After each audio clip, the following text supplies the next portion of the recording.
এবারে ভারতীয় জনতা পার্টির বিভিন্ন স্তরের কর্মী সমর্থকদের অনুরোধ রাখছি মঞ্চের টিসেলের কনভেনার শ্রদ্ধেয় চন্দ্রশেখর কুন্ডু মহোদয়কে উত্তরীয় পরিয়ে বরণ করে নেওয়ার জন্য অনুরোধ রাখছি।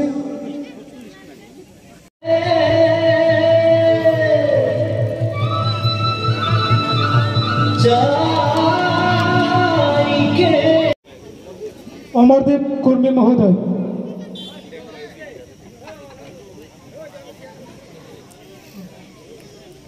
থেকে প্লাস্টার ছুটে পড়তো। আজকে এত বছর ধরে এই স্কুলটা নির্মাণ কেউ করেনি, কিন্তু আমাদের এই প্রাণপ্রিয় বিধায়ক উনি 1 বছর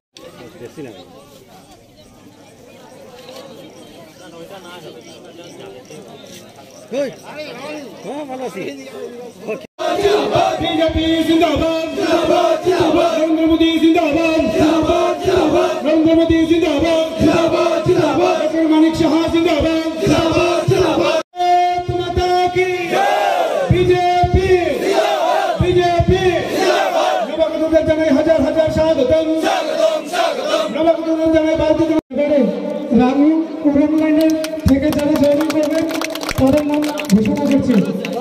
গোপাল ওরাম, শেখু ওরাম, ভারতীয় জনতা পার্টি জিন্দাবাদ, যুব মোর্চা জিন্দাবাদ, চন্দ্রপুর মন্ডল জিন্দাবাদ।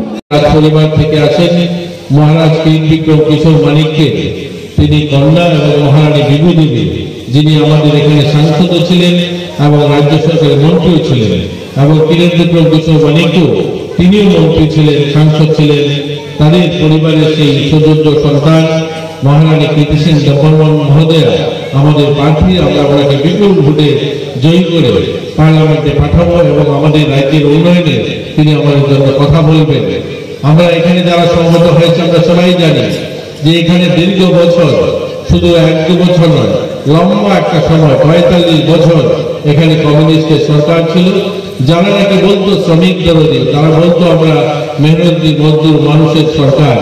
আপনারা এখানে যারা আছেন, আজ যারা বামপন্থীদের সংগঠন থেকে যারা আমাদের দলে আসবেন, আপনারা সবাই জানেন আপনাদের যে স্লোগান ছিল তখনকার সেই দলের, তারা বলতো লড়াই লড়াই লড়াই চাই, লড়াই করে বাঁচতে চাই, মেহনতি মজদুর মানুষ এই কম।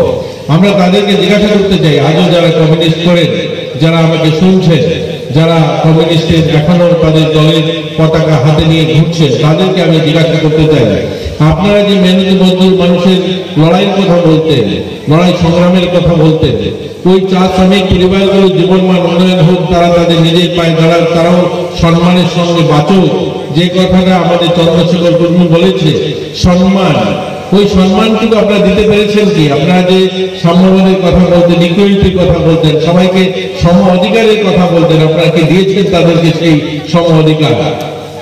আমরা ওই কমিউনিস্ট নেতাদেরকে জিজ্ঞাসা করতে চাই, যারা কৃষ্ণেন্দ্র বাবু বা আমাদের বিশ্বনাথ গোস্বামীরা যারা আজও সিপিএমের প্রচার করেন, এখানে মিডিয়ার মাধ্যমে যারা আমার কথাটা রেকর্ড করছেন, আমি তাদের মাধ্যমে আমি আশা করব আমিও এই এলাকার, এই জেলার একজন নির্বাচিত সদস্য হিসাবে আমার কথাগুলো আপনারা উত্তর দেবেন।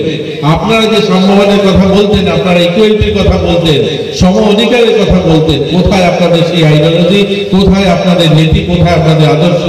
এত বছর 45 বছর পরেও আপনাদের পাশের চেয়ারটায় একটা চা শ্রমিক পরিবারের ছেলেকে বসাতে পারলেন না। আপনাদের এই 45 বছর পরেও আপনাদের বিভাগীয় কমিটিতে, আপনাদের অঞ্চল কমিটিতে, আপনাদের রাজ্য কমিটিতে একজন চা শ্রমিক পরিবারের ছেলেকে আপনার উপযুক্ত স্থান দিতে পারলেন না। না সরকারি পদে দিয়েছেন কোনো কর্মচারী, আর না তাদেরকে যোগ্য করে তুলেছেন, না আপনারা আপনাদের রাজনৈতিক দলের কর্মকাণ্ডে তাদেরকে সামিল করেছেন। হ্যাঁ, তাদেরকে ব্যবহার করেছেন। আপনাদের মাঠে মানুষ ভর্তি করতে হবে। যখনই আরকেআই ময়দান, আশ্রম স্কুল মাঠ বা মোটর স্ট্যান্ডে কোনো সভা করবেন, আপনাদের আগরতলা থেকে নেতারা আসেন, সেখানে মানুষ ভরতে হবে।